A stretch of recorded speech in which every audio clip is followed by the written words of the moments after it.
जय श्री कृष्णा दोस्तों।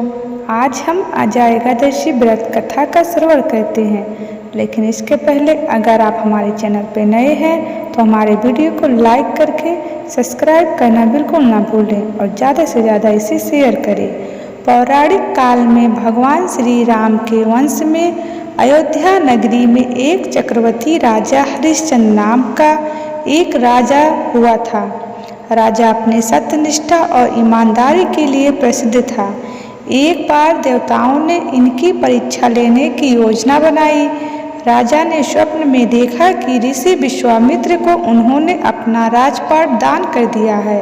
सुबह विश्वामित्र वास्तव में उनके द्वार पर आकर कहने लगे, तुमने स्वप्न में मुझे राज्य दान कर दिया था।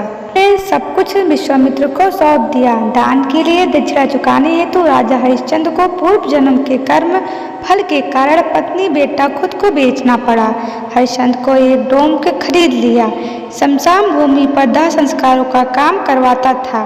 स्वयं एक चंडाल का दास बन गया। उसने उस चंडाल के यहाँ कफन लेने का काम किया, किंतु उसे आपत्ति के काम भी सत्य का साथ नहीं छोड़ा। इसी प्रकार उसे कई वर्ष बीत गए तो उन्होंने इस नीच कर्म पर बड़ा दुख हुआ और उसे मुक्त होने का उपाय खोजने लगा। वह सदैव इसी चिंता में रहने लगा कि मैं क्या करूं, किस प्रकार से इस कर्म से छुटकारा पाऊं। राजा हरिश्चंद्र की दुख भरी कहानी सुनकर महर्षि गौतम ने अत्यंत दुखी हुए और उन्होंने राजा से कहा, हे राजन, भादो मास के कृष्ण पक्ष की एकादशी आजा एकादशी है। तुम इस रात्र को रात्रि जागरण करके विधि विधान से पूजन करो, सब कष्ट दूर हो जाएंगे। महर्षि गौतम इतना कहकर आलोक हो गए। राजा एकादशी के दिन राजा हरिश्चंद्र महर्षि के कहे अनुसार विधि विधान पूर्वक रात्रि जागरण करके उपवास किया और स्वर्ग में नगाड़े बजने लगे तथा पुष्पों की वर्षा होने लगी। उन्होंने अपने सामने ब्रह्मा, विष्णु, महेश तथा देवेंद्र आदि देवताओं को खड़ा पाया। उन्होंने अपने मृतक पुत्र को जीवित तथा अपनी पत्नी को राजसी वस्त्र तथा भूषणों से परिपूर्ण देखा। व्रत के प्रभाव से राजा को पुनः अपने राज्य की प्राप्ति हुई।